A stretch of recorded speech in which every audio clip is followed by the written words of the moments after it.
To bat for this week on PopFlyPopShop.com, meet the Penguin, Ron Cey, a baseball legend known for clutch performances and indomitable spirit. Emerging as a critical part of the infield of dreams alongside Garvey, Russell, and Lopes, he propelled the Dodgers to new heights. Dubbed Captain Clutch, his bat sang a harmonious tune in crucial moments, earning him the love of fans worldwide.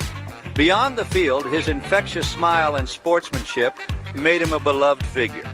In the world of baseball, where stories intertwine with destiny, Ron Cey's narrative will forever be etched as a tale of triumph and inspiration, a testament to the power of a man who embodied the heart and soul of the game.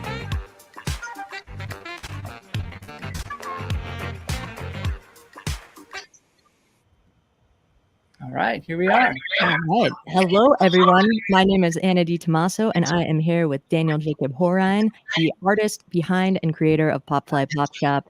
And then, of course, part of the longest running and most successful infield in Major League history, 6-time All-Star, World Series champion, and 1981 World Series MVP, the Penguin himself, Ron Cey. Guys, thank you so much, Anna. Daniel, that was quite an introduction. Well done. Thank you. Flattering. Yeah, yes, definitely. I like that little video, the music. It had me grooving. So I'm just super happy to be here. I know we got a lot to cover, so we're going to jump right in. But for those of y'all who are maybe a fan of Ron and you aren't yet familiar with Pop Fly Pop Shop, each week Daniel drops a new art piece in the style of a comic book cover. You have 1 week to order it before it's retired forever. And this week's piece features, of course, the Penguin, Mr. Ron Cey. And I think Daniel's going to bring that up so we can have our first little gander at it. Here we go. All right. So this one is available until Sunday night, and I believe it's offered in a couple of options in the regular print. A signed copy and then a signed and inscribed copy inscribed with the Penguin. So, man, I've got a lot of questions that we're going to jump into for Ron. But if you guys listening have your own questions, be sure to drop those in the chat because I think Daniel's going to be monitoring that and we'll maybe bring up one or two that stand out here near the end of our stream. Ron. Yes. It's got to be pretty cool to see yourself on a comic book cover like that. I mean, you are larger than life. Were you a big comic book guy as a kid? Like, did you grow up? I read comic books like everybody else, and I all the caricatures from the and characters in the Batman movies and comic strips and everything. I'm familiar with those, and it was kind of unique. I think that, I had a nickname that went along with one of these shows, and I think the kids got a big kick out of it. They enjoyed calling me the Penguin. That's there's the Penguin.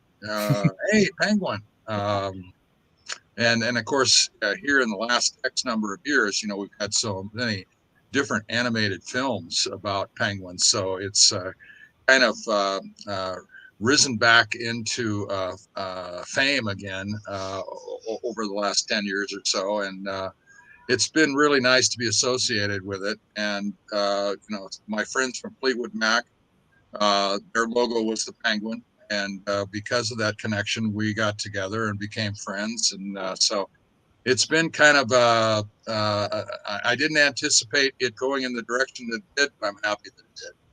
Yeah. Well, since we have the source here, I'd like for you to clear something up because I've heard some conflicting accounts of how you were donned this nickname. So would you tell everybody how you became the Penguin?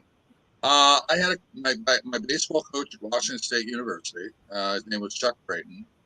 His nickname was Bobo, and he was one of the real ambassadors for college baseball back in that time. And we had no freshman eligibility back then in the Pac-8 that has now become the Pac-10, Pac-12, and now it's dismantling after this next year because UCLA and USC are going to the Big Ten.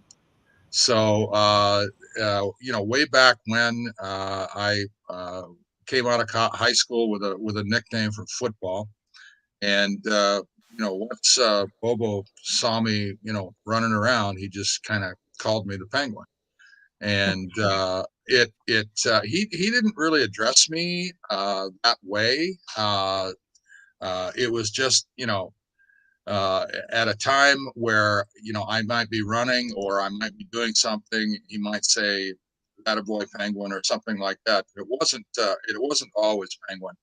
And then, of course, after I signed after my sophomore year, because the draft rules for baseball were different back then, and we also had the Vietnam War staring us in the face, I signed with the Dodgers in the summer of 1968. And when I got to spring training late the next year, because I had to go back to school to keep my student deferment alive, Tom sort of started calling me the Penguin. So he was taking all the credit, and I kept telling him that he wasn't the originator.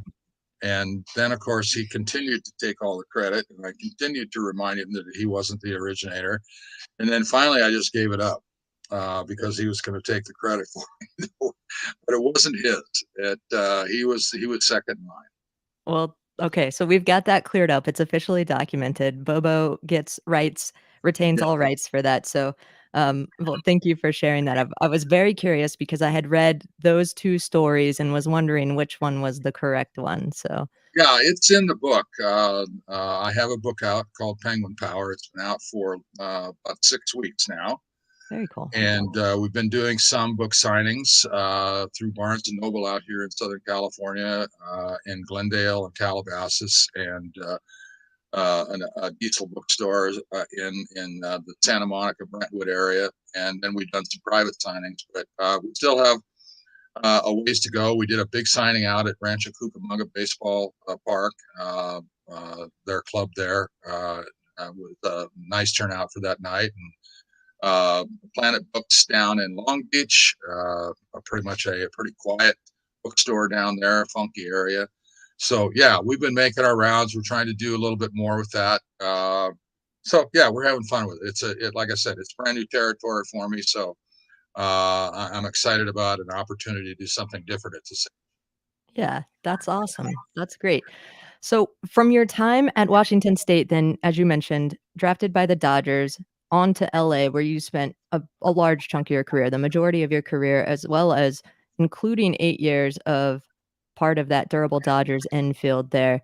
But, Daniel, if you would bring up the cover so we can have another look at that, obviously very LA centric and I love it. I know it's so It's good. Jack DeLance was the one who I think sent this over to me first, and I think he said, what are your comments on this? And I said, I think it looks pretty cool. And he came back and said, I think it's badass. And so a combination of off the cover, top of your head kind of response. Yeah, it is pretty cool. I like the way that it's done. The waddling warrior. That's kind of funny. They actually had a comment on Instagram saying the waddling warrior. I love it. So yeah, we've had good responses back from it. It looks pretty clean. Yeah, it's a great representation. Yeah, I love it too. I'm a big fan. Daniel, if I could ask you to maybe provide a little bit of insight, there's an obvious nod here towards the Penguin character that we know and love from the Batman series, but you've done, in my eyes, something where you've kind of, again, it's a subtle nod towards it, but he's very much a baseball player in this image and on this cover. So, could you talk about maybe that process and some of the other more subtle elements and parts of the design? You're muted. I got to do it once a day. I didn't want to do exact one for one. Ron Cey, in a penguin costume. I wanted to kind of reinterpret it and kind of bring it into my world a little bit. So yes, there's an obvious nod to like the penguin, the Batman penguin, but it's its own thing here. You know, we've got different different garb here. We've got a glove on one hand, you know, for like the batting glove, the helmet, of course, and there's nothing like watching an early afternoon game in Los Angeles with the sun setting and those palm trees behind the stadium. So that was a must here, and I love the juxtaposition of the sunset and the Penguins. You know, this hot and cold kind of association, and plus a big thing of being a fan in LA. I'm from LA too. Kind of Dodgers are my hometown heroes. is that outfield scoreboard and the shape behind the logo, the penguin, is the shape of the outfield scoreboard. I did the same thing for the Vin Scully piece, but it's such an iconic, it's a simple and iconic shape to anyone from LA, and that was my little Easter egg for all the LA folks out there. And the 81 cents for the World Series, and they've got some stats there in the barcode. Love hiding those little details in this piece. Yeah, that's one of my favorite parts about it is kind of zooming in and diving in to see where you've hidden those little subtle messages. But you're absolutely right. The scoreboard at Dodger Stadium is unmistakable. So I love that detail behind the Penguins. Ron, we got to talk about it. The 1981 World Series, right? So you guys are down 2-0 against the formidable Yankees. It seems like a movie that we've all seen before, but then all of the sudden, the magic happens. So, can you give us some insight as to maybe what happened in the Dodgers locker room? What was said? What was shared that you guys turned that around and did something incredible? Well, we had them right where we wanted them. Fat and happy, overconfident. In the driver's seat. The only series that we went ahead in to begin with was the NLCS against Montreal, and then we fell behind in that one too. So we were always clawing from behind, and I just felt that we were right there. We were right there in it. It wasn't like we were playing poorly or that they were playing so great that every game was 7-1 or something. And we just had to get back on track. We knew it wasn't going to be easy. The 3 games that we had at Dodger Stadium after we returned from New York and Yankee Stadium were turned out to be 3 one-run games. And and they were also in it right there too.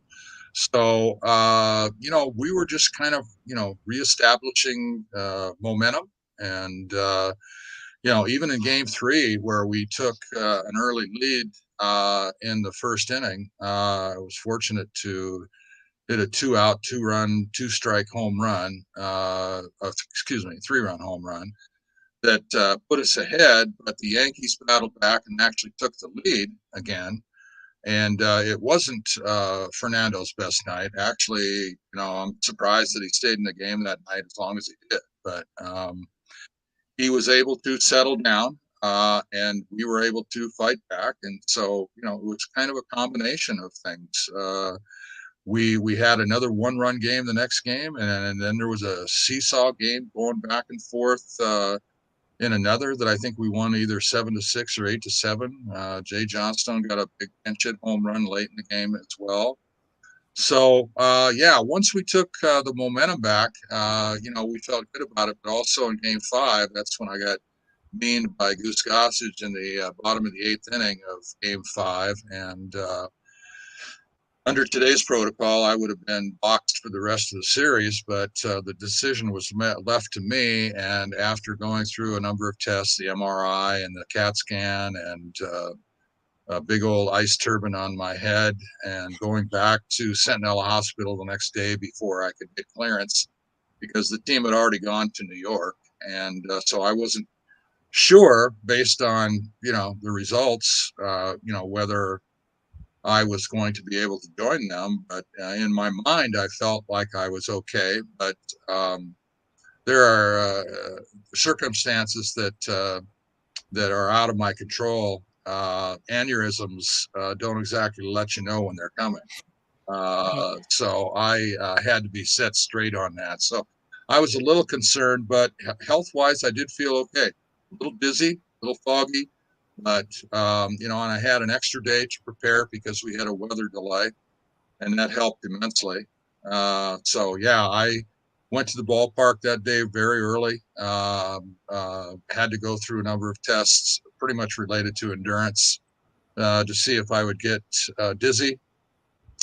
And I was able to pass all those tests and actually came out of the game, I think, in the 6th inning after we had blown the game open.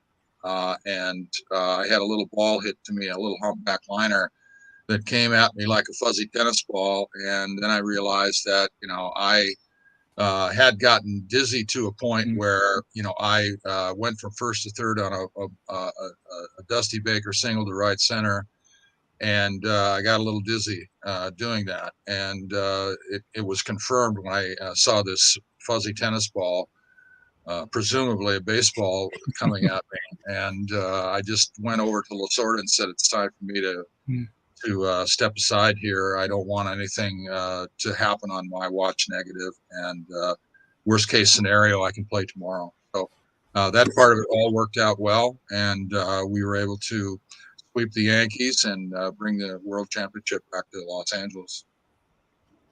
You got to tell us. So I've been to Dodger Stadium a handful of times. One was for the All-Star game, and that was the most packed I'd ever seen that place. But I'm trying to imagine it in a World Series environment. You've got 60,000 plus there, I would guess, right? I mean, I watched some of the highlights from, of course, your World Series and subsequent ones, the loudness. I mean, what does that feel like to be in front of a crowd like that? Feels absolutely wonderful. Even when you're on the road, to be able to pull these fans into the stadium to get excited about a World Series event was spectacular.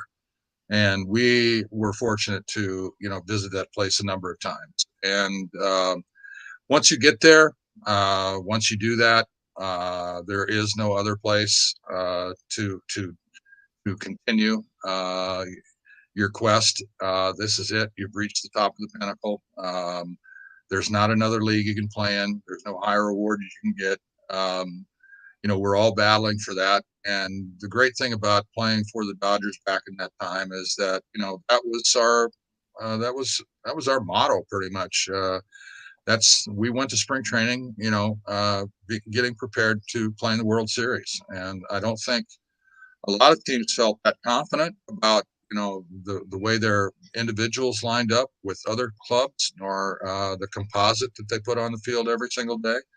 And I have my little granddaughter here coming in. This is Sophia. She snuck in on me. At least I think it's Sophia.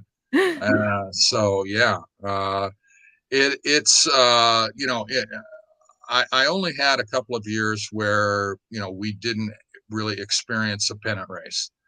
And I got to tell you, it's an ugly world going into the clubhouse in August when you don't have an opportunity to advance to the playoffs. And it's not one that I enjoyed. It's not one my teammates enjoyed. And we got to live where the other people lived for a short period of time. And it just reconfirmed, our quest to get back on the right track, because this is not something that you want to do often. You want to be when you get to the major leagues, you're designed to win. Yeah. Well, and I would say that you were. I mean, you said that there's no higher honor to be bestowed on a Major League Baseball player, but I would argue with you that that honor might be the World Series MVP. So you, of course, the 81 MVP with a 350 average, that crucial home run, and 6 RBI. I mean, that's pretty cool. It really was. When you get down to October and you're facing the postseason, you just you go through cycles during the course of the year, and every team, every player goes through a number of these up and down cycles during the course of the year. You can't help not to. It's just human nature. And of course, as a baseball player, when you look at batting average only, and it is not the same statistic that we grew up with, it is just another statistic today in the baseball world of metrics. You fail 7 out of 10 times. And there isn't any other sport that will allow you to fail at that rate and be considered in the 1 percentile. Right. So you do have to have a short memory. You have to dig deep. Your successes, don't come that often, percentage-wise. So you just really have to continue to battle and struggle through all of this. And it's very easy to get in a slump. All you have to do is have a couple of bad at bats with a couple of good at bats that the ball doesn't find a hole, or a guy makes a great catch, or a guy robbed you of a home run by taking it out from over the fence. All kinds of things. Ball breaks foul at the end. All kinds of things. And you struggle. Sophia, please. and what happens is that it starts to grind on you.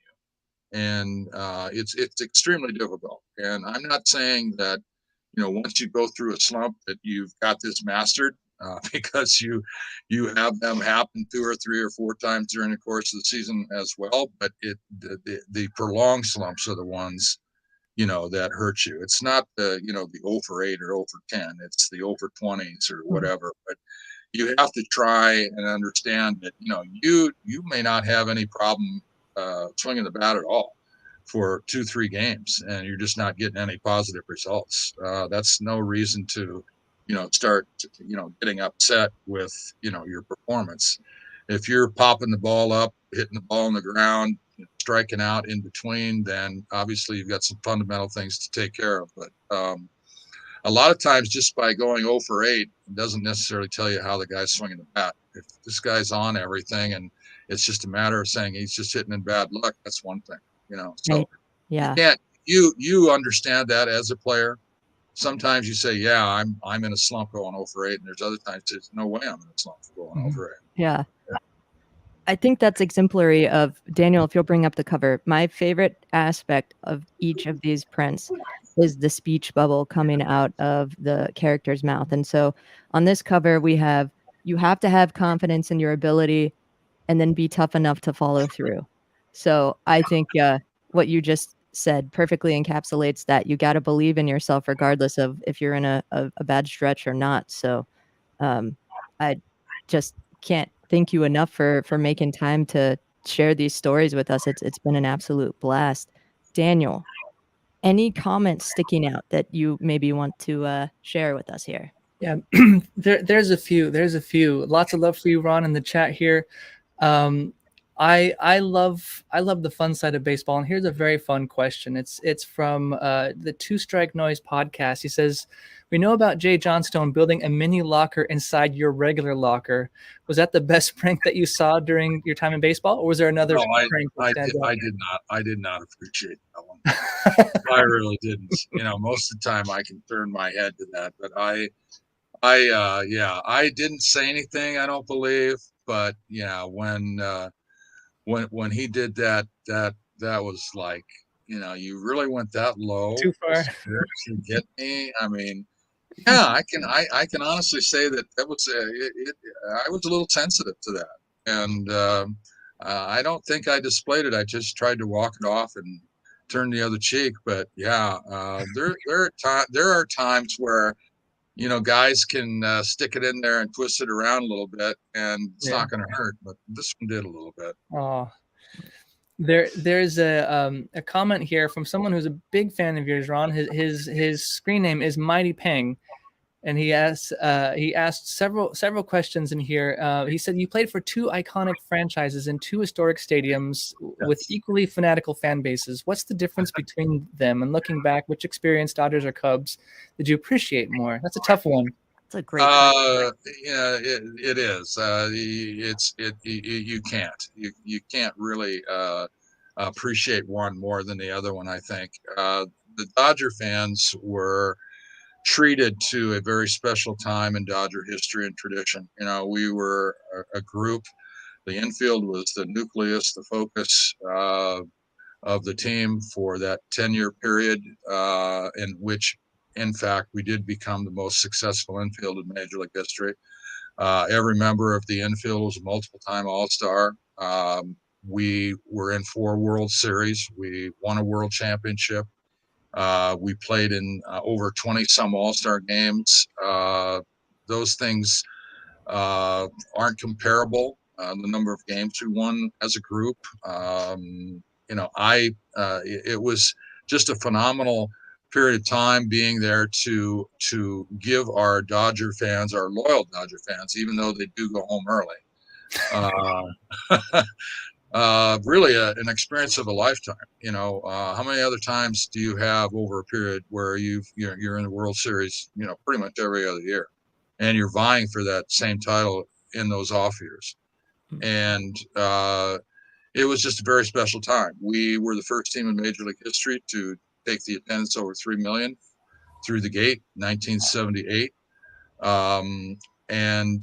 It's a place now that, annually draws over 3 million people. And based on our success on the field and at the gate, that is the house that we built. They live in the house that we built.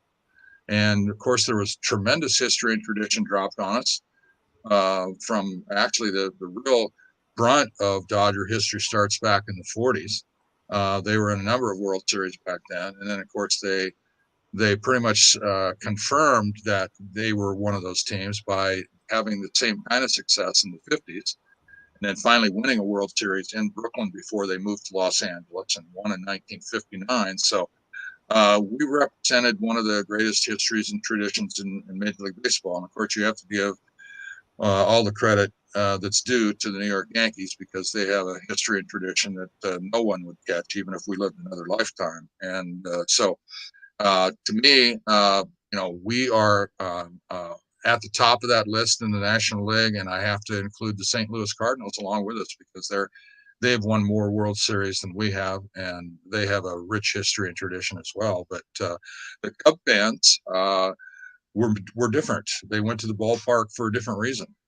They went to watch a baseball game, win or lose. And in 1984, with our new president in charge of things, general manager Dallas Green, and the new ownership of the Cubs and the Tribune Company, we were able to get off to a quick start there. I think 3 years after Dallas was there, we're playing for the rights to go to the World Series, and we gave we had a great boost in attendance from the Cub fans, and all of a sudden we gave them a new reason to come to the ballpark. They actually are coming to the ballpark to see the Cubs win, and we turned the city upside down, and it was just a great feeling to be able to accomplish that.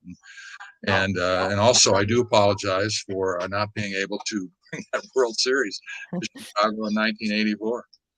Why do we have passports? These are two great franchises, as the comment mentioned, 2 great ballparks to play in, 2 great neighborhoods to be a part of. So that's just what an incredible career. And then to finish up in Oakland in 87, I think it was. I want to, there he is. All right.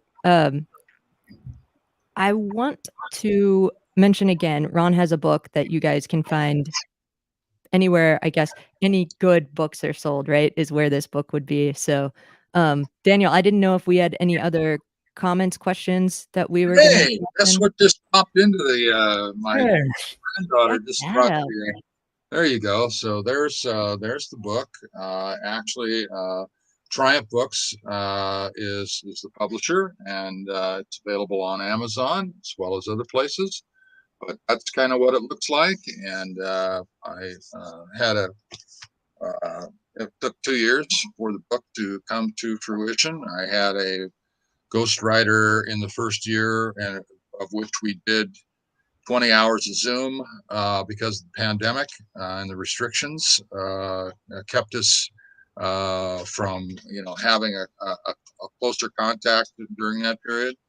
And I was not aware of a pre-existing condition that he had with cancer. And at some point down the road, near the end, it became evident that we were going to have to shut this down and move forward, because he was incapable of finishing it up. So The transcripts that came back from the tapes were garbled. They did not sound good. They didn't read well. And of course, if you've ever listened to some transcripts, it picks up every noise in the room. So it needed to be cleaned up. And the lady that was doing it, I guess, was doing it part-time, and she wasn't familiar with some of the names. And so there were people's names in there that I had no idea. Oh no. Oh no. And so, yeah, it didn't come out so great. There were pieces of it that we were able to use, but essentially we had to start over. So I reorganized with the guy that his name is Ken Gurnick, who's an accomplished journalist. He's written books before. He was also a Dodger beat writer during the time in the early 80s, of which we got to know each other and have had a relationship ever since. So he knew where all the bodies buried and the names that went with them. And so it was an easy choice for me because of his understanding of the history and tradition as well. So Yeah. we're very pleased with the way the book came out the second time and was released here about 6 weeks ago. And you can find it on Amazon. And once I get my website up, you'll be able to purchase the book off of that too. So there's still a lot of dangling pieces out there to be put in place. That happens sometimes. It sounds like a labor of love, but I can't wait to get my hands on it. So, Daniel, do you want to give listeners, watchers, the breakdown of where they need to go to get this print, how long it's available, and what they can do to get their hands on one of the special editions offered? Sure. I'm going to put this little ticker down at the bottom while I explain it. So each week I do a new piece, and that piece is only available for 1 week. And after that week, it's retired. So you have a 1 week window to purchase it, and then that's it. So this week we have the legendary Ron Cey as the Penguin, and it's available for a few more days. We're about halfway there on Sunday at 3 p.m. Pacific, 3 p.m. Dodger Stadium time. It retires. And we have 3 options available. We have the regular option, and Ron is gracious, and there is autograph options and autograph with the Penguin inscription available. So you can grab one of those three options from now until Sunday. So grab it before you can. Awesome. Ron, I mean, this has been a dream come true. I can't thank you enough for making time to sit down with us and share these stories. And I'm glad we cleared up a lot of questions I had in my mind as the origin story of your nickname. And I know I'll get more details on that when I pick up your book. But for everyone listening, like I said, if you're here because you're a fan of Ron, you got to be sure to check out popflypopshop.com. Make sure to follow Daniel online, because each week one of these beauties is dropping, and they are just all as much fun as this one. So thanks to you both for letting me be a part of this. And I look forward to getting my hands on your book and these prints. Well, thank you so much for having me on and helping me pass the word along and review Daniel's work. And thank you for doing such a great job on that I call it a caricature. Maybe you do, maybe you do not, but whatever it is, I think it's terrific, and I thank you for that. Oh, thank you for the opportunity. And I don't know if we mentioned it while I had disappeared into the Black Ethernet, but Ron also has an awesome podcast, which I've listened to several episodes of. I think it's called We'll See About That, right? That's correct. And we only do once a week. That's where we are. Our live broadcast is 11 a.m. Pacific Standard Time on CRN Talk Radio. We are on Roku Video, Spotify, Amazon, Google, and Apple. Cool. Great. So once a week, Pop Shop, once a week. We'll See About That with Ron Cey. Good for me. Sounds good. All right. Thank you so much. Thanks, Ron. Right, thank you. Thank you, Anna. Yeah, that was so much fun, Daniel. I enjoyed that. I really was questioning. I know Lasorda, I had heard that he was taking credit for the nickname, and I was like, I'm pretty sure I read somewhere it was a college coach. So I'm glad we got that cleared up. Yeah, that was a lot of fun. One of the questions I didn't get to ask, which I wanted to ask, was what was your favorite Tommy Lasorda story? It seems inescapable. If you were on the Dodgers, you do have a Tommy Lasorda story. But, didn't get to ask that one, but Uh, anywho, thank you, Anna. Thank you for this, and thank you for everyone. Thank you for your support. This was a fun journey. Print number 138. wow. We're almost wrapped up with season 7. I think it is. I think this is season 7, but and season 8 right around the corner. But thank you all for the support. Thank you for coming with me, coming with us, and we've had awesome collaborations this summer. Collaborated with the Hall of Fame a couple of weeks ago, and an opportunity that I want to mention before we go is next month on August 17th and 18th, Pop5 will be at the Field of Dreams. So you'll be able to play catch on the iconic field that the movie was filmed at, and we're going to also watch the film in the house next to the field together. So head on over to Pop5 Pop Shop. We have admission tickets available there for just a few more days. Those wrap up on the 31st. So please grab them before you can't. Those also disappear. Everything with Pop5 is on a clock, it seems.